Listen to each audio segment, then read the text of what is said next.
Oke, Assalamualaikum warahmatullahi wabarakatuh. Kita lanjutkan ya. Maaf juga ya, untuk hari kemarin kita belum bisa melanjutkan eh, tutor Pismon. Dan untuk sekarang juga maaf juga tadi pagi belum bisa melakukan. Oke, kita lanjutkan di hari ini, di siang ini kita akan melanjutkan pembahasan kita. Oke, di season pertama kita udah eh, mengakhirinya dengan fakta bahwa semua besaran fisika itu perlu kita ubah.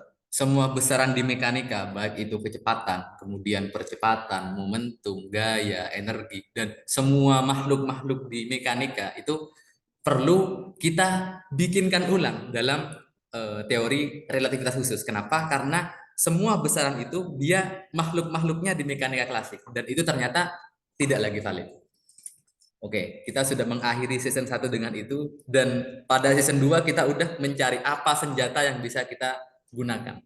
Ternyata pada saat kita menggunakan teori relativitas khusus, ternyata waktu kemudian ruang tidak lagi bisa disepakati oleh kerangka acuan manapun, kerangka acuan inersial manapun. Dan untungnya kita sudah menemukan bahwa ternyata pada saat kita memadukan ruang dan waktu, kita bisa mendapatkan sesuatu yang invariant, sesuatu yang tidak berubah terhadap kerangka acuan. Sehingga kita sudah merumuskan bahwa Minkowski, kemudian kita sudah mendapatkan vektor yang itu kita definisikan dalam ruang waktu 4 dimensi, di mana kita nggak lagi bicara tentang ruang 3 dimensi saja, tapi kita memasukkan dimensi waktu juga. Dan pada akhirnya kemarin beberapa sudah kita coba turunkan. Misalkan kecepatan dia nggak lagi dx per dt, tapi dia jadi gamma dx per dt. Begitupun momentum, momentum tidak lagi hanya m kali v, tapi dia jadi gamma kali mv. Oke, nah sekarang pertanyaannya bagaimana dengan besaran-besaran fisika lain, baik itu momentum, kemudian gaya, kemudian energi kinetik, ya energi total. Kira-kira bagaimana kita merumuskan itu dalam teori relativitas khusus? Oke, itu yang akan kita bahas sekarang. Oke, kita mulai dari yang paling sederhana. Kita akan bicara tentang momentum. Oke, momentum. Oke, dalam mekanika klasik ya, kita biasa mendefinisikan momentum atau P, dia sebagai perkalian antara massa diam benda kita kalikan dengan V, di mana V-nya ini ya sama aja dengan dx per dt. Oke, namun pada saat kita bicara momentum dalam teori relativitas atau momentum relativistik, maka kita nggak lagi bisa menggunakan momentum yang hanya M kali V saja. Karena V-nya sendiri dia sudah merupakan sesuatu yang beda. Kecepatan dalam teori mekanika klasik dengan kecepatan dalam teori relativitas khusus dia nggak lagi sama. Jadi begitupun semua besaran lain turunannya, baik itu momentum, contohnya di sini dia nggak lagi bisa kita tuliskan dalam M kali V saja. Kemarin kita udah rumuskan pada saat kita mencari momentum, maka dia sama dengan M0 kalikan V, di mana V-nya dx per d tau. Karena d tau itu sama dengan sepergama kali dt, maka kita dapatkan ini sama dengan M0 dx per sepergama dt, dan dia sama dengan gamma M0 dx per dt. Nah, baru kita bisa dapatkan ternyata P itu sama dengan gamma M0 kita kalikan dengan V. Oke, kita sudah dapatkan rumusan untuk momentum ini kemarin di pembahasan tentang core vector. Terus sekarang bagaimana untuk besaran-besaran lain? Katakanlah kita bicara gaya misalkan. Oke, ini pertama momentum ya. Pertama kita bahas momentum. Nah, pembahasan kedua kita lanjutkan ke gaya. Apa sih gaya itu? Kalau kita bicara gaya, ada yang nuliskan gini kan, M kali A atau M kali dV per dt kan. Tapi sebenarnya rumus ini dia merupakan bentuk khusus dari gaya. Gaya kalau masanya konstan. Tapi kalau masanya juga berubah, maka gaya itu sebenarnya ini bentuknya. Dia plus V dm per dt. Ini kalau dia masanya juga berubah. Kalau ada perubahan massa, kalau nggak ada ya ininya nol. Sehingga kita dapatkan gaya sama dengan M kali K saja. Atau dalam bentuk yang lebih umum lagi, sebenarnya gaya itu kan sama dengan perubahan momentum. Perubahan momentum. Tapi ini kalau klasik, jadi secara simpel kita tuliskan perubahan momentum aja ya, dp per dt. Nah, kita rumuskan momentum itu ini jadi gaya. Dia sama aja dengan turunan terhadap waktu dari gamma M0 V. Oke, ya udah pasti kita bisa lihat di sini. Pada saat kecepatan itu beda, maka momentum itu beda. Dia nggak lagi M kali V saja, tapi ada faktor gamanya. Dan begitu pun gaya. Gaya nggak lagi turunannya M kali V saja, tapi turunan dari gamma MV. Nah, ini pasti beda dia. Dan gamma ini juga bergantung kecepatan. Sekarang kalau kecepatannya dia arahnya beda, maka apakah gayanya ini bakal sama? Tentu dia bakal beda juga. Oke, sekarang pada intinya gaya ini turunan dari momentum terhadap waktu. Namun dalam perumusannya kita perlu lihat di sini ada kecepatan. Kecepatan ini bisa ke arah mana aja. Bisa ke satu sumbu aja, bisa kecepatan ke arah X dan Y, bisa kecepatan ke arah X, Y, Z. Jadi bisa jadi beda dalam perumusan gayanya. Oke, dari banyak kemungkinan yang mungkin terjadi, kita coba dua kasus. Kasus pertama. Misal ya, misal ada suatu benda. Oke, jika ada benda bergerak dalam satu dimensi. Oke, biar mudah lah, kita bikin satu dimensi aja, bergerak dalam satu dimensi. Terus katakanlah gaya dia sejajar dengan kecepatannya. Jadi katakanlah kita punya benda ya, dia gerak ke arah sana, terus kita punya gaya yang mempercepat benda itu, tapi gayanya searah dengan bendanya. Oke, sekarang bagaimana kita merumuskan ini? Bagaimana kita merumuskan gaya? Oke ya, ya kita tuliskan aja tadi ya, gaya dia d per dt dari gamma M0V. Oke. Nah, M0 ini dia konstan ya. M0 ini massa diam benda dan dia ya massa nggak berubah. Jadi kita punya M0 kemudian d per dt dari gamma V. Oke. Gamma ini sesuatu yang dia ada variabel waktu. Oh, maaf, ada variabel kecepatan. Di mana kecepatan itu bergantung waktu. Sehingga kita punya baik ini maupun ini, dia sama-sama bergantung waktu. Sehingga dua-duanya merupakan sebuah fungsi. Sehingga pada saat kita ingin mencari turunannya, kita bisa pakai aturan perkalian ya. Turunan dari UV dia sama dengan U aksen V plus UV aksen ya. Sehingga dia bisa kita tuliskan V d gamma per dt, terus kita tambah dengan gamma dv per dt. Oke, seperti itu. Di sini kita ada dua hal yang perlu kita hitung. Pertama d gamma per dt, yang kedua dv per dt. Oke, d gamma per dt dulu. Apa gamma? Gamma itu kan dia seper akar 1 min v kuadrat per c kuadrat. Nah, oke, kita cari turunan dari itu berarti. Berarti kalau kita nyari d gamma per dt, dia berarti sama dengan d per dt dari ini, seper akar 1 min v kuadrat per c kuadrat. Oke, berarti dia kalau kita ubah dalam bentuk pangkat ya, berarti kan 1 min v kuadrat per c kuadrat pangkat berapa ini? Pangkat min setengah ya, kan dia di bawah berarti min, terus karena dia akar berarti setengah. Oke, kita turunkan itu. ya dengan turunan biasa ya kita bisa dapatkan dia minus setengah. Ini ya, ini tak turunkan. Terus berarti turunan dari ini dia jadi 1 min V kuadrat per C kuadrat pangkat min 3/2. Terus kita turunkan yang dalam gitu. Dia jadi min 2V per C kuadrat. Nah, tapi ini kita turunkan terhadap V. Atau gini, biar nggak bingung. Bentar. Ini tak hapus dulu.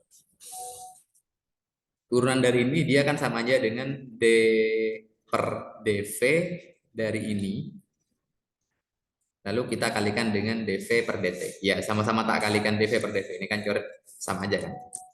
Oke. Ini tak turunkan terhadap dV ya. Berarti dia jadinya min setengah. Kemudian 1 min V kuadrat per C kuadrat pangkat min 3/2. Lalu min 2V per C kuadrat dan kita kalikan dV per dt. Oke, ini kita sederhanakan ya. Kita sederhanakan dia jadinya ini tak tulis ulang ya. 1 min V kuadrat per C kuadrat pangkat min 3/2. Kemudian 2 sama 2 tak coret ya. Min sama min tak coret ya. Jadi kita cuma punya V per C kuadrat lalu dV per dt. Oke, kita sudah punya itu. Kita masukkan lagi ke sini. Ini tak tulis ulang ya. Ini tak tulis ulang. Sebentar.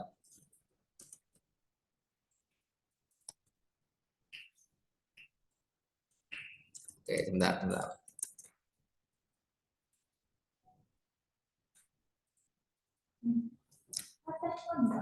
Oke, ini jadi M0 ya. Terus V D gamma per dt itu ini ya. D gamma per dt itu ini. Ini. Oke ya, ini ya. Ini terus tambah gamma dV per dt. Berarti dia sama dengan M0. Kemudian V kuadrat per C kuadrat 1 min V kuadrat per C kuadrat pangkat min 3/2 dV per dt ya. Terus tambah gamma itu kan sama aja dengan ini kan. Seperakar 1 min V kuadrat per C kuadrat. Atau kalau kita tuliskan dia ini. Jadi 1 min V kuadrat per C kuadrat pangkat min setengah. Lalu dV per dt. Oke, kita udah punya itu. Terus kalau ini tak keluarkan. Ini tak keluarkan sama gue. dV per dt-nya tak keluarkan. dV per dt tak keluarkan. Terus ini juga tak keluarkan. Ini tak keluarkan. Ini tak keluarkan. Ini tak keluarkan. Oke. Jadi kita punya yang di dalam kurung cuma tinggal V kuadrat per C kuadrat. Lalu kita tambahkan dengan ini. Kalau tak keluarkan min 3/2 berarti yang di sini sisa berapa? Sisa pangkat setengah ya. Sisa pangkat setengah ya. Kan pangkat setengah kalikan ini kan jadi pangkat min setengah kan. Oke, tutup kurung. Oke, kita sudah punya itu. Nah, sekarang bisa nggak kita mencari nilai dari ini? Mencari nilai dari ini. Nah, itu yang akan kita lakukan sekarang. Sebentar. Oh maaf, bukan setengah nih. Ini jadi 1 ya. Karena 1 kalau tak tambahkan min 3/2 kan min setengah. Oke, itu ya. Berarti ini hilang aja tidak apa-apa. Berarti kita punya, ini bisa kita coret ya. Ini sama ini. Berarti ini tinggal sama dengan 1 aja. Atau kalau kita tuliskan, dia jadi M0, kemudian dV per dt, kita kalikan 1 min V kuadrat per C kuadrat pangkat min 3/2. Oke, kita punya itu. Terus, oke ini. Gamma tadi kan sama dengan ini. Berarti kalau ini pangkat 3, berarti sama aja dengan gamma pangkat 3 kan. Berarti ini sisa dV per dt, kemudian gamma pangkat 3. Oke, jadi ini sama dengan gamma pangkat 3, M0, dV per dt. Dan dV per dt itu kan sama aja dengan percepatan. Oke, jadi kita dapatkan gaya, dia sama dengan gamma pangkat 3 MA. Ini beda dengan biasanya kita merumuskan gaya kan M kali K saja. Nah, ternyata pada saat kasusnya relativistik, ternyata perumusan gaya itu enggak lagi sama. Di sini kita dapatkan dia masih dikali dengan faktor gamma pangkat 3. Oke. Sampai sini kira-kira ada yang mau ditanyakan dulu? Aman kira-kira? Aman, Mas. Oke, sip. Oke ya. Nah, pertanyaannya, hmm, maknanya ini apa secara fisik? Kenapa kok F ini dia masih ada embel-embel gamma pangkat tiganya? Nah, oke, kita coba lihat di sini. Kita tahu kalau gaya kan sebanding dengan percepatan. Gaya sebanding dengan percepatan. Kalau klasik ya, kalau klasik kan F sama dengan M kali A. Atau percepatan dia sama dengan F per M. Oke, katakanlah aku pengen benda bergerak dengan percepatan 1 meter per sekon kuadrat. Misalkan masanya 1 kilogram misalkan. Maka kita cuma butuh gaya 1 Newton. Kalau gayanya tak perbesar, maka secara otomatis percepatannya juga makin eh, besar. Jadi kalau aku punya suatu gaya, terus katakanlah ini ada grafik ya. Katakanlah ini ada grafik. Oh, bentar, bentar. Tak pakai garis saja. Katakanlah aku punya grafik. Bentar, bentar. Oke ya. Ini misalkan sebentar. Misalkan grafik V ya. Ini V, eh, ini V, ini T katakanlah. Ini V, ini T. Oke. Katakanlah ada satu benda aku kasih gaya. Maka kalau kita eh, pakai mekanika klasik, dia bakal anggap dari diam, tak kasih gaya. Maka dia ada percepatan yang sebanding dengan gaya dan dia berbanding linear. Nah, ini bakal terus saja naik. Sering gitu. Jadi seakan-akan kalau kita pakai teori mekanika klasik, suatu benda bisa kita percepat hingga kecepatan tak hingga. Jadi nggak ada batasan untuk kecepatan. Tapi faktanya kalau kita bicara di kenyataannya, ternyata ada batasan untuk kecepatan. Jadi kita nggak bisa mencapai kecepatan lebih dari C. Jadi kalau ini oke lah kita percepat mungkin awal-awalnya ini yang realnya ini ya. Anggap awal-awalnya dia masih ngikuti garis ini. Tapi untuk kecepatan tinggi dia akhirnya ngebengkok. Nah, dan mau kita percepat seberapa pun dia nggak bakal bisa mencapai kecepatan sama dengan C. Nah, gimana persamaan ini bisa menjelaskan? Oke, kita coba lihat ya.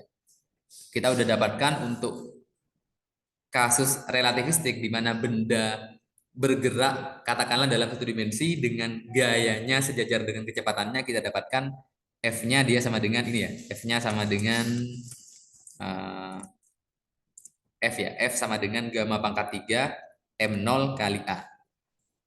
Apa makna fisiknya? Kalau kita lihat di sini, maka percepatan itu sebanding dengan gaya. Oke, tapi tidak cuma gaya, tapi juga dengan berbanding terbalik dengan gamma. Berbanding terbaliknya pangkat 3. Nah, oke, kita lihat. Untuk kecepatan kecil, kan gamanya mendekati 1. Jadi ini bisa kita abaikan. Tapi pada saat kecepatannya itu eh, sudah makin besar, anggap kecepatannya misalkan kecepatannya 0,6 C katakanlah. Maka gamanya kan 1,25. Kalau gamma 1,25 berarti gamma pangkat 3 itu berapa itu? Ya katakanlah sekitar 3 lah katakanlah. Sekitar sekitar 2 lah, sekitar 2. Jadi kalau misalkan aku pengen suatu benda memiliki percepatan 1 meter per sekon kuadrat, maka gayanya nggak lagi 1 Newton. Kenapa? Karena 1 Newton masih dibagi dengan ini kan. Nah, butuh gaya yang lebih besar lagi. Lebih besar lagi. Jadi gayanya bakal lebih besar dibandingkan 1 Newton. Kalau aku pengen percepatannya 1 meter per sekon kuadrat. Karena ini masih dibagi ini. Dan makin cepat, otomatis kan gamanya makin besar. Makin mendekati kecepatan cahaya, ininya makin besar. Jadi gayanya pun untuk mempertahankan percepatan sekian, butuh gaya yang lebih besar lagi. Katakanlah 10 Newton. Atau nanti makin cepat lagi untuk mempercepat butuh gaya 100 Newton. Jadi eh, pada akhirnya butuh gaya yang sangat besar hanya untuk menciptakan percepatan sekian. Nah, pertanyaannya, apa yang terjadi kalau bendanya udah punya kecepatan hampir sama dengan kecepatan cahaya, katakanlah. Berarti kalau gitu gamanya bakal sangat besar sekali. Gamanya bakal katakanlah menuju tak hingga katakanlah. Apa yang terjadi? Apa yang terjadi? Apa yang terjadi? Kalau gamanya menuju tak hingga, sesuatu kita bagi tak hingga kan nol. Jadi kalau ada suatu benda udah mencapai kecepatan, katakanlah mau mencapai kecepatan cahaya. Kalau sudah mencapai kecepatan cahaya, dia mau ini kan bakal tak hingga jadinya. Ini bakal tak hingga jadinya. Jadinya mau gaya sebesar apapun dia nol, nggak ada percepatan. Nah itu menjawab pertanyaannya juga kemarin juga nanya kenapa kok kita nggak bisa mempercepat suatu benda hingga lebih dari kecepatan cahaya dengan kondisi kecepatan awalnya itu lebih kecil dibanding kecepatan cahaya. Ya karena ini dia butuh gaya yang sangat besar sekali, gaya yang tak hingga besarnya, tak hingga Newton katakanlah. Yang pasti untuk menciptakan gaya segitu butuh energi yang tak hingga joule katakanlah. Oke, seperti itu ya eh, ilustrasinya. Nah, tapi ini apakah pertanyaannya untuk gaya dalam arah lain, apakah juga ini? Oke, kita coba lihat sekarang. Tadi kita menganalisis untuk ini ya, untuk benda yang dia bergerak dalam satu dimensi dan gaya itu tegak lurus dengan kecepatan. Sekarang, oh maaf, bukan tegak lurus ini, sejajar ini, sorry. Iya, sejajar ini. Sejajar, sorry. Ini sejajar ya, sejajar. Kalau yang tegak lurus bakal gini berarti. Nah, ini yang tegak lurus ya. Berarti kalau misalkan bendanya ke sana, terus gayanya itu ke sana, oke. Kira-kira gimana? Ya sama, kita awali dengan ini, kita awali dengan D per dt dari gamma M0 V.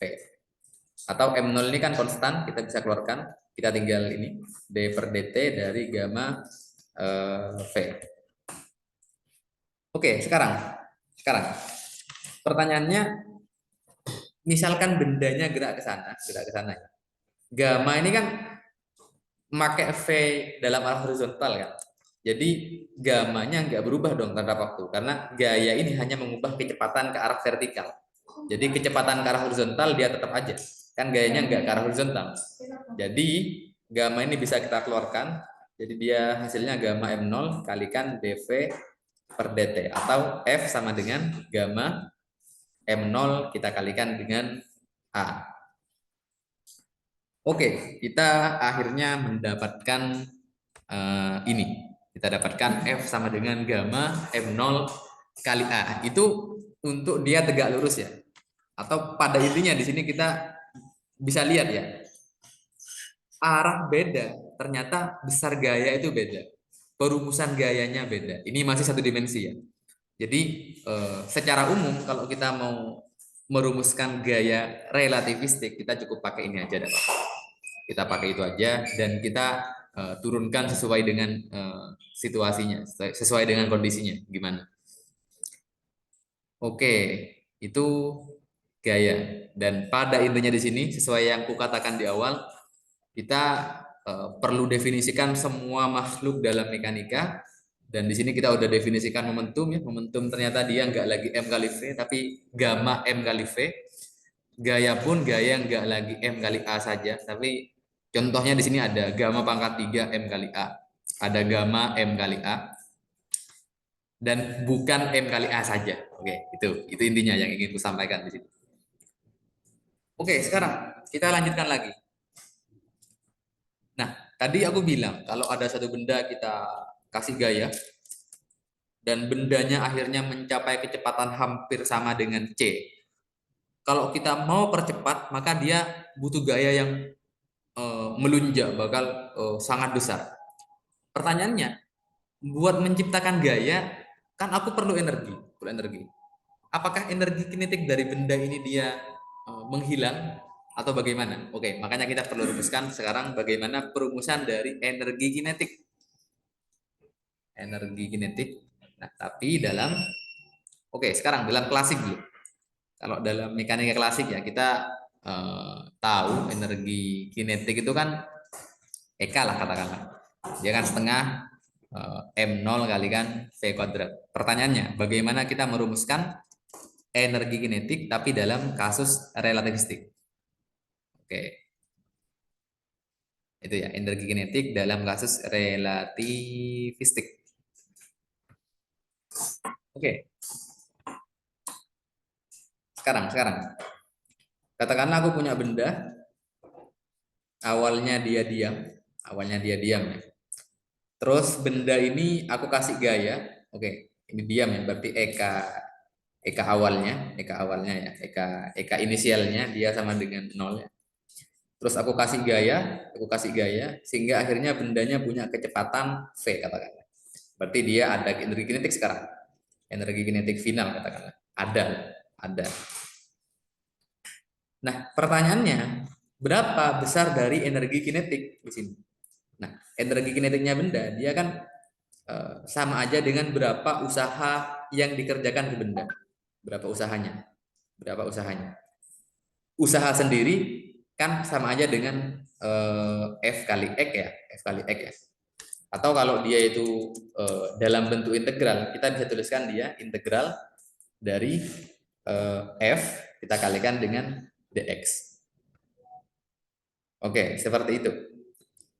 Dan di sini kita bisa lihat ya, nilai dari F, F itu kan turunan dari momentum. Ya wes, kita pakai ini. Definisi dari F itu d per dt dari gamma m0 v.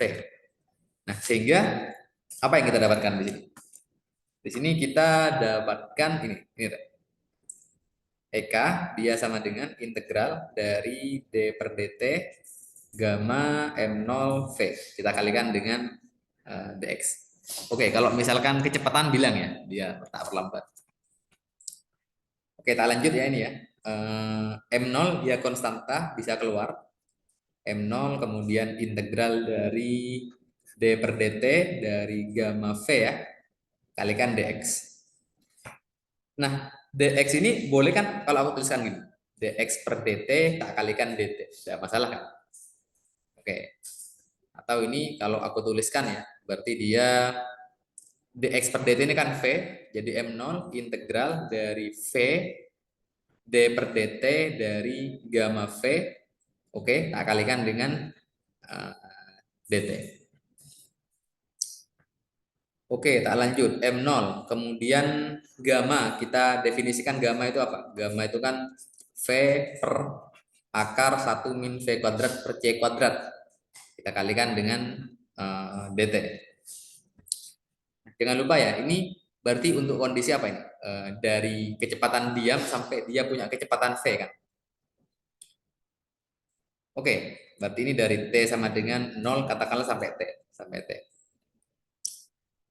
Nah, ini agar memudahkan kita bisa pakai integral parsial. Semoga kalian udah dapat di kalkulus kemarin tentang integral parsial. Jadi kalau misalkan aku punya integral dari UdV, kita bisa sama dengankan dia dengan UV min integral V du. Oke, katakanlah sekarang ini U ya, terus ini dV, gitu ya. Integral dari UdV. Berarti ini bisa kita tuliskan jadi sama dengan M0. Kemudian ini U kali ini dV. Berarti kalau V-nya ya ini aja. Berarti kita punya V kita kalikan dengan V per akar 1 min V kuadrat per C kuadrat. Oke. Terus kita kurangi dengan integral dari V itu apa? Ini ya, V ya. V itu V per akar 1 min V kuadrat per C kuadrat. Lalu kita kalikan dengan DU. Berarti di sini kalau U-nya itu V berarti dV. Oke, kita dapatkan itu. Oh ya, berarti ini kalau V ya, berarti dia V dari diam sampai punya kecepatan V. Nah, begitupun ini juga ntar kita masukkan dari V sama dengan 0 sampai dia ada kecepatan V. Atau gini aja. Biar enggak, oke lah, enggak apa. Tak tulis ntar lagi. Ini berarti jadi apa? V kuadrat ya, per akar 1 min V kuadrat per C kuadrat. Ini integral, coba kalian hitung pakai coba hitung integralnya, nanti kalian bakal dapat itu sama dengan C kuadrat, kemudian akar 1 min V kuadrat per C kuadrat. Oke, ini mohon agak bersabar ya, karena ini matematis saja. Visinya cuma tadi depan aja. Kita coba rumuskan ini ya, dengan batasnya dari 0 sampai V ya. Oke, kita masukkan. Berarti dia sama dengan M0, kemudian V kuadrat per akar 1 min V kuadrat per C kuadrat. Lalu kita kurangi dengan ini. Kita masukkan V-nya V ya, berarti C kuadrat akar 1 min V kuadrat per C kuadrat. Terus kita masukkan V-nya 0, berarti apa jadinya itu? Oh maaf. Ini plus ya, sorry. Berarti ini plus min C kuadrat akar, oh sorry. C kuadrat akar 1 min 0. Kalau V-nya tak masukkan 0, 0 kan. Jadi ini hilang aja gitu. Oke. Kita punya itu sekarang. Kita sederhanakan lagi itu. M0 kemudian V kuadrat per akar 1 min V kuadrat per C kuadrat plus oke. C kuadrat. Sekarang kalau ini ya, ini tak tuliskan ulang. Akar 1 min V kuadrat per C kuadrat. Sekarang aku kalikan dengan ini ya. Tapi juga aku bagi dengan ini. Sama aja kan? Sama aja kan? Oke, terus dikurangi C kuadrat. Ini berarti dia sama dengan M0 kemudian V kuadrat per akar ini ya. Terus tambah C kuadrat 1 min V kuadrat per C kuadrat ya. Kita bagi dengan ini ya. Kita bagi ini. Oke, terus dia sama dengan oke, ini bisa tak gabung semua ya. Akar 1 min V kuadrat per C kuadrat. Ini V kuadrat tambah. Ini C kuadratnya tak masukkan. Berarti C kuadrat min V kuadrat. Lalu dikurangi C kuadrat. Ini kita coret. Berarti kita punya sekarang dia sama dengan seperakar 1 min V kuadrat per C kuadrat. M0 tak kalikan C kuadrat, kita kurangi dengan M0 C kuadrat. Oke, kita sudah merumuskan energi kinetik dari suatu benda. Jadi suatu benda itu punya energi kinetik yang secara teori relativitas khusus kita rumuskan dengan ini. Nah, oke, kita sudah dapatkan itu. Dan di sini kita bisa lihat kalau ternyata apa yang terjadi kalau suatu benda itu diam. Oke, lihat di sini ya, lihat di sini ya. Suatu benda itu punya energi kinetik sama dengan ini. Nah, pertanyaannya apa yang terjadi kalau suatu benda itu diam berarti V-nya 0 ya. 0 berarti ini 1, berarti tinggal ini dikurangi ini 0. Ya, masuk akal kan? Oke, kita dapatkan itu. Sekarang loh, ini kok jauh beda banget sama energi kinetik klasik. Klasik kan tinggal setengah mv kuadrat aja. Ini kenapa kok dia jadi seribet ini? Nah, gimana kita menjelaskan itu? Oke, kita coba jelaskan. Bagaimana untuk kecepatan yang kecil? Katakanlah, misalkan bagaimana untuk V yang jauh lebih kecil dibanding C. Oke, kalau V jauh lebih kecil dibanding C ya, maka ini ya, ini, nah ini, atau kalau tak tuliskan dia berarti 1 min V kuadrat per C kuadrat pangkat minus setengah. Ini bisa kita dekati dengan ekspansi binomial, dia bakal menjadi 1 plus setengah V kuadrat per C kuadrat. Oke, ini kalau kalian penasaran bisa lihat di bab satunya buku Boas, itu dijelaskan tentang ekspansi binomial ini ya. Oke, sekarang kalau kita masukkan ke sini, nah, masukkan ke situ ya. Maka kita punya EK, dia sama dengan ini M0 C kuadrat, kemudian 1 plus setengah V kuadrat per C kuadrat, lalu kita kurangi M0 C kuadrat. Oke, ini kita coret ya, habis. Jadi kita punya EK, dia sama dengan setengah M0 C kuadrat V kuadrat per C kuadrat. Ini kita coret sehingga kita punya EK sama dengan setengah M V kuadrat. Oke, jadi untuk kecepatan kecil kita rumuskan EK itu setengah mv kuadrat. Tapi untuk kecepatan yang besar, maka secara umum kita rumuskan EK itu ini. Oke, sekarang timbul pertanyaan. Apakah benda yang diam itu punya energi? Nah, ini tak spill dikit ya. Kalau kalian sering lihat rumus E sama dengan MC kuadrat. Nah, itu sebenarnya maknanya suatu benda yang punya suatu benda yang diam ternyata dia punya energi. Oke, sekarang bagaimana itu bisa terjadi? Maka kita coba rumuskan. Oke, sebelum itu sampai sini ada pertanyaan nggak kira-kira? Aman nggak kira-kira? Sampai merumuskan energi kinetik ini. Aman, Mas. Aman ya? Oke, sip, mantap. Ya, aman. Oke, kalau bingung langsung di aja, langsung dipotong aja. Maksudnya langsung tanya aja. Oke, kita udah rumuskan pertama momentum relativistik, kemudian gaya relativistik, terus kita udah rumuskan energi kinetik relativistik. Terus kita sebelum itu ada pertanyaan, apakah suatu benda yang diam dia punya energi? Oke, ternyata kalau benda diam dia nggak punya energi kinetik. Tapi apakah punya energi? Nah, itu yang akan kita coba cari sekarang. Oke, jadi pembahasan selanjutnya kita akan bahas tentang energi diam. Energi diam. Nah, untuk menjawab ini, oke, ini ada sebuah kasus ya. Katakanlah aku punya kereta. Nih. Oh, ini kereta katakan. Di kereta ini ada titik A ya, ada titik B. Titik A ini dia bisa memancarkan cahaya. Terus titik B ini bisa nyerap cahaya dia. Oke. Nah, oke, kita udah punya itu sekarang. Nah, sekarang misalkan di titik A ini dia memancarkan cahaya. Apa yang terjadi? Ya, ibaratkan gini, ibaratkan kalian eh, punya pistol katakanlah. Terus kalian nembak ke depan. Kan kalian bakal terdorong ke belakang.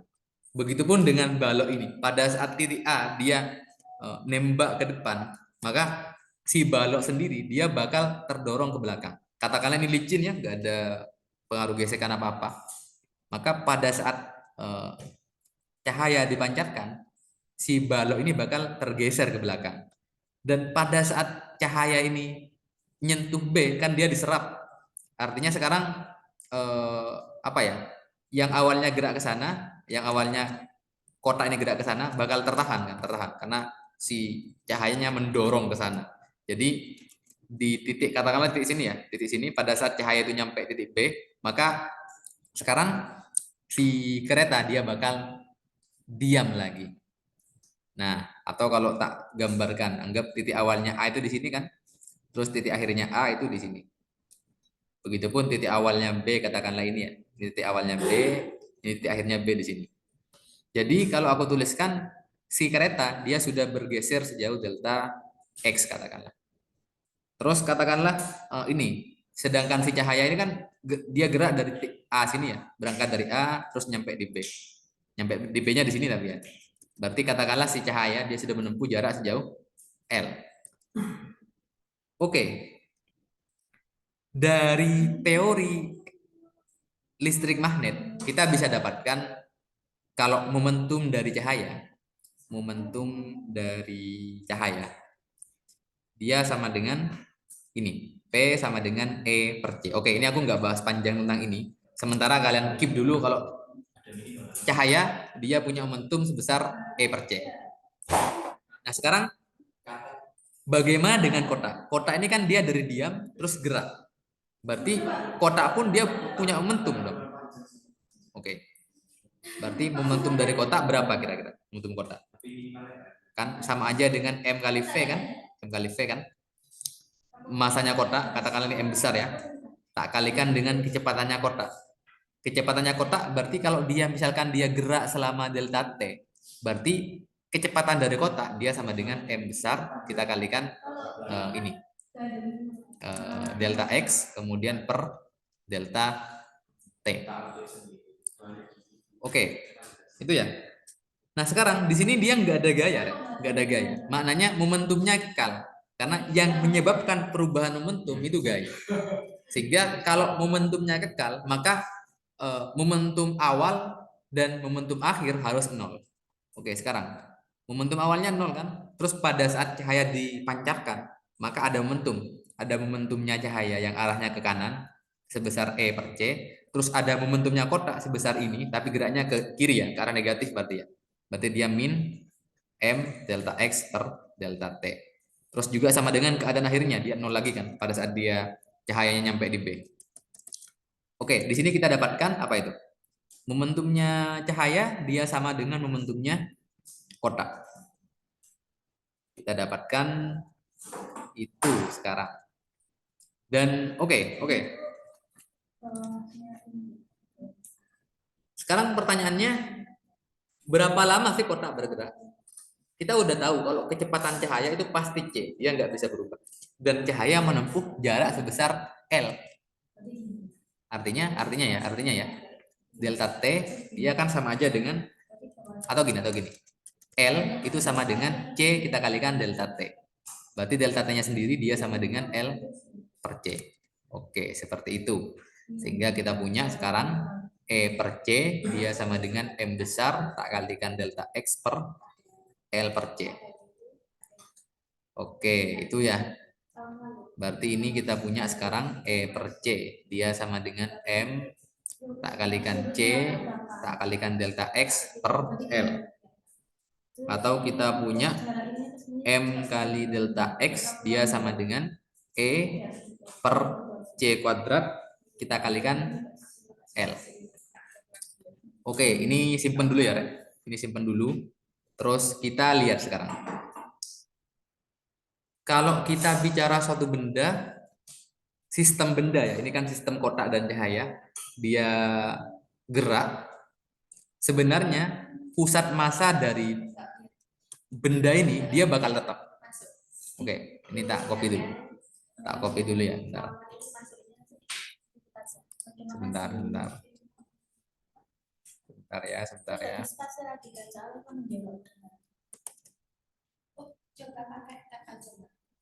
Oke, katakanlah ini, katakanlah sebentar. Sistem benda ini kan dia nggak ada gaya, otomatis pusat massa dari sistem dia harus tetap. Pusat massa dari sistem dia nggak berubah. Jadi kalau misalkan cahaya itu kita anggap sebagai suatu massa, maka sistem ini harus punya pusat massa yang tetap nggak bergerak. Oke, itu ya. Pusat massa dari sistem ini dia harus tetap. Sekarang katakanlah kondisi awal sebelum cahaya dipancarkan, katakanlah pusat masanya kereta itu X1, terus pusat masanya cahaya X2. Berarti kita punya pusat massa, central mass, dia sama aja dengan M kali X1 tambah M kecil. Ini punya cahaya. Katakanlah cahaya itu kita ibaratkan sebagai massa ya. Berarti M kali X2, terus kita bagi dengan M besar, kita tambah dengan M kecil. Oke. Ini rumus untuk mencari pusat massa ya. Ini enggak aku jelaskan panjang lebar. Kenapa kok bisa gini? Ini bisa kalian buka lagi di Fisdas itu untuk mencari pusat massa. Nah, terus bagaimana dengan pusat massa akhir, kondisi akhir? Kondisi akhir ya. Pusat massanya kereta enggak lagi X1, tapi dia geser X1 dan kita geser sejauh delta X. Kan keretanya geser kan sejauh delta X kan? Nah, begitupun cahayanya juga geser. Cahaya dia geser sejauh L. Si kereta geser ke kiri sejauh delta X dan si cahaya dia geser ke kanan sejauh L. Geser kanan kan sejauh L kan? Oke, seperti itu. Terus kita bagi dengan M plus M. Pusat massa. Dia harusnya tidak berubah karena nggak ada gaya luar. Artinya pusat massa awal dia sama dengan pusat massa akhir. Artinya ini ya. Ini dia sama dengan ini. Oke, kita dapatkan itu sekarang. Nah, sekarang kalau kita sama-sama coret bawahnya ya. Kalau kita sama-sama coret bawahnya, kita bakal dapat ini. Ini ya. Itu ya. Terus kita paparkan lagi ya. Kita jabarkan lagi ya. Ini sama dengan M besar X1 dikurangi delta X kali M tambah M kecil X2 tambah M kecil kali L. Ini kita bisa coret ya. Ini coret-coret, ini coret-coret sehingga kita dapatkan sekarang M kali delta X dia sama dengan M kecil kali L. Oke. Ini kita padukan dengan rumus ini ya. M besar kali delta X itu kan sama dengan ini ya. Berarti ini berarti bentar. Oh, bentar. Berarti ini dia sama dengan M kali L. Kalau L-nya kita coret berarti E per C kuadrat sama dengan M. Dan kita dapatkan E dia sama dengan M C kuadrat. Oke, ini rumus yang cukup sering kita lihat ya. Dari SD mungkin. E sama dengan MC kuadrat. Dan ini kita sudah membuktikan asal-usulnya dari mana. Maknanya apa? Energi sebesar E, dia setara dengan massa sebesar M tak kalikan dengan C kuadrat. Oke. Jadi suatu benda yang diam pun selama dia punya massa, maka dia punya energi. Jadi katakanlah suatu benda diam dia punya massa M0, maka dia sebenarnya punya energi diam sebesar E0. Oke, seperti itu. Dan jangan lupa tadi kita udah dapatkan ini ya, kita dapatkan ini ya, energi kinetik sama dengan ini ya. Ntar tak tuliskan lagi ya. Energi kinetik atau gini aja, bentar. Ini kan sebenarnya gamma kan, ini kan gamma kan. Jadi ini kan juga sama dengan gini, sama aja dengan gini. Bentar. Kita geser ya. EK dia akan sama dengan gamma M0 C kuadrat kita kurangi M0 C kuadrat. Sehingga kita punya sekarang EK kan dia sama dengan apa? Gamma M0 C kuadrat kita kurangi M0 C kuadrat. Sehingga gamma M0 C kuadrat dia sama dengan EK tambah M0 C kuadrat. Dan M0 C kuadrat kita udah dapatkan dia sama dengan energi diam. Berarti gamma M0 C kuadrat sama dengan EK tambah N0. Nah, sekarang kita lihat. Benda dia berarti kan benda diam dia punya energi. Terus tak tambah energi kalau dia punya gerak. Artinya, apa ini? Ini energi total. Jadi suatu benda dia punya energi total yang dirumuskan dengan gamma. Kita kalikan dengan M0 C kuadrat. Oke, ini rumus dari energi total. Jadi suatu benda dia bisa punya dua jenis energi. Yang pertama energi diam. Terus kita tambah dengan yang kedua energi gerak. Kalau dia bergerak. Kalau dia diam ya wes E0 aja. Kalau suatu benda itu diam, maka energinya ya tinggal sama dengan MC kuadrat aja. Tapi kalau dia gerak, maka kita tambahi dengan EK. Dan energi total dari suatu benda, seperti apapun benda itu bergeraknya, dia sama dengan itu. Oke, seperti itu. Kira-kira ada yang mau ditanyakan nggak, atau aman kira-kira? Bentar Mas, berarti yang E yang sama dengan gamma M0 C kuadrat itu berarti energi totalnya. Iya, jadi kalau misalkan ada suatu benda, benda itu bergerak, pokoknya suatu benda, mau dia bergerak, mau dia diam, maka energi dari benda itu dia akan sama dengan ini. Jadi katakanlah aku punya suatu benda ya, suatu benda katakanlah ini ya.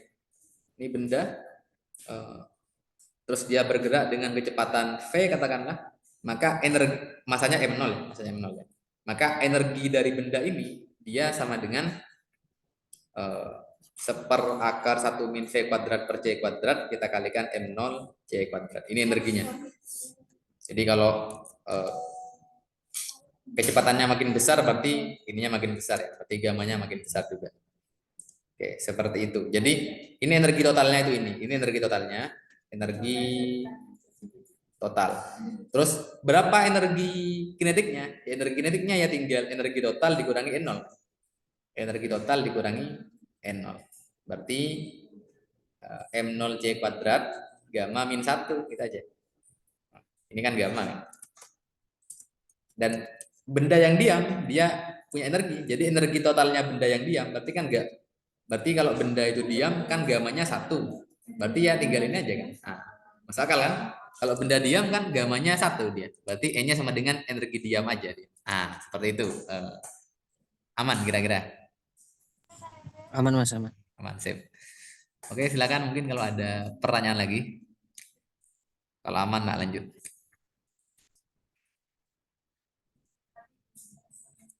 Oke ya, itu ya. Kita udah rumuskan banyak hal dari tadi. Dari momentum relativistik, kemudian eh, gaya relativistik, terus energi kinetik relativistik, energi diam, terus energi total relativistik. Kita udah dapatkan besaran-besaran fisika yang itu ternyata beda banget dengan bagaimana kita merumuskannya di mekanika klasik. Nah, oke, ini tak tambahan lanjutan ya. Kalau aku punya energi, dia kan energi benda itu kan sama dengan gamma M0 C kuadrat. Sedangkan momentumnya kan sama dengan gamma M0 V. Bisakah kita menghubungkan E dengan P? Bisakah kita menghubungkan energi benda dengan momentum dari benda? Oke, ternyata bisa. Caranya gimana? Oke, katakanlah ya, aku punya E kuadrat, berarti dia sama dengan gamma kuadrat M0 kuadrat C pangkat 4 ya. Berarti ini dia sama dengan 1/1 min V kuadrat per C kuadrat M0 kuadrat C pangkat 4. Sehingga kita punya E kuadrat 1 min V kuadrat per C kuadrat. Dia sama dengan M0 kuadrat C pangkat 4 ya. Terus berarti ini E kuadrat min E kuadrat V kuadrat per C kuadrat. Dia sama dengan M0 kuadrat C pangkat 4. Terus E kuadrat min E tadi kan sama dengan gamma M0 C kuadrat. Berarti ini jadi gamma kuadrat M0 kuadrat C pangkat 4 V kuadrat per C kuadrat sama dengan ini ya. Sehingga kita punya E kuadrat min ini C pangkat 4 ya. Bagi C pangkat 2 berarti dia sama dengan gamma kuadrat M0 kuadrat V kuadrat C kuadrat ya sama dengan M0 kuadrat C pangkat 4. E kuadrat min ini kan sama dengan P kuadrat kan, P kuadrat C kuadrat dia sama dengan M0 kuadrat C pangkat 4 dan kita punya akhirnya E kuadrat sama dengan P kuadrat C kuadrat tambah M0 kuadrat C pangkat 4 atau E dia sama dengan akar P kuadrat C kuadrat tambah M0 kuadrat C pangkat 4. Oke, jadi kalau kita punya suatu benda, kita tahu momentumnya, kita juga bisa tahu energinya. Dan hubungan dari energi dan momentum kita bisa rumuskan dengan ini. Nah, sekarang ada satu pertanyaan. Kita tahu cahaya kan? Cahaya kan nggak punya massa. Oke, sih. Sekarang kasus cahaya. Cahaya itu dia nggak punya massa, jadi M-nya dia sama dengan 0. Tapi cahaya dia ya punya kecepatan sama dengan C, atau cahaya itu gamanya dia tak hingga. Pertanyaannya, apakah cahaya punya momentum? Apakah cahaya memiliki momentum sebagaimana benda seperti biasanya? Kita tahu tadi momentum apa? Kalau secara klasik kan seakan-akan M kali V itu M-nya 0 berarti cahaya nggak punya momentum. Tapi ternyata enggak, cahaya itu punya momentum. Nah, secara relativistik kan momentum itu kan gamma kalikan M0 kalikan V, kalikan V. Nah, sekarang. Loh, cahaya kan M-nya 0. Kenapa kok nggak pasti momentumnya 0? Jangan lupa. Oke, ini 0. Ini benar 0. Sesuatu dikalikan 0, itu hasilnya 0. Anggap A. A kali 0, dia sama dengan 0. Sekarang. Kalau sesuatu kita kalikan tak hingga. Sesuatu kita kalikan tak hingga. Gamanya cahaya kan tak hingga. Sesuatu dikalikan tak hingga kan tak hingga. Nah, pertanyaannya, kalau kasusnya gini, 0 dikalikan tak hingga, gimana caranya kita mendapatkan itu? Apakah cahaya itu punya momentum? Kalau kita katakan cahaya itu 0, momentumnya ya ini kalau dikalikan tak hingga ya tak hingga. Sesuatu dikalikan 0, 0. Tapi kalau 0 dikalikan tak hingga, maka kita nggak bisa menjelaskan ini dengan menggunakan ini saja, dengan menggunakan persamaan ini saja. Kita bisa jelaskan dengan menggunakan ini. Oke, kita lanjut ya.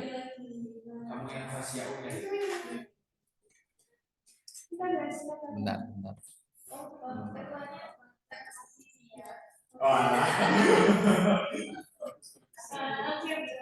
Oke ya, sekarang kalau kasusnya cahaya, berarti oke. Cahaya emang nggak punya massa, sehingga ini 0. Sehingga kalau cahaya, dia hanya gini aja. Atau E sama dengan P kali C. Apa yang bisa kita simpulkan dari sini? Suatu benda yang tidak punya massa belum tentu tidak punya momentum. Buktinya cahaya. Cahaya dia punya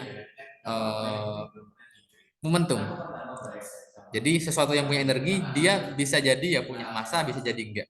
Kalau dia enggak punya massa, maka dapat kupastikan benda itu dia punya kecepatan sebesar c di sini. Oke, seperti itu. Untuk pembahasan hari ini ya, kurang lebih itu kita udah bahas dari semua besaran fisika secara relativistik, dan selanjutnya apa yang akan kita lakukan? Kita di mekanika klasik udah ngebahas bagaimana gerak benda dalam kinematika ya, dalam dinamika. Nah, gimana contoh-contoh kasus dari permasalahan di kinematika dan permasalahan dari dinamika itu akan kita bahas di pertemuan selanjutnya. Oke, sejauh ini ada pertanyaan kira-kira? Aman, Mas. Aman ya? Oke. Ya, aman. Gimana? Aman. Aman. Oke, siap. Oke, kalau aman, untuk hari ini aku cukupkan sampai di sini ya. Ini udah ngebahas semua besaran. Sekarang langsung tinggal besok bagaimana kita mengeksekusinya di permasalahan-permasalahan kinematika ataupun di dinamika. Ya, di mekanika pada intinya. Gimana kita menggunakan semua ini. Jadi kita awalnya nggak tahu makhluknya di relativitas khusus itu apa aja. Jadi kita membuat kopiannya, kita membuat versi barunya, kita membuat update-nya besaran-besaran fisika tapi dalam teori relativitas khusus. Jadi kita ngebikin momentum relativistik, kita membikin energi relativistik, kita membikin gaya relativistik, dan semua besaran fisika lainnya kita bikin dia dalam versi relativitas. Jadi itu pembahasan kita dalam hari ini. Oke, kalau nggak ada aku stop record dulu ya.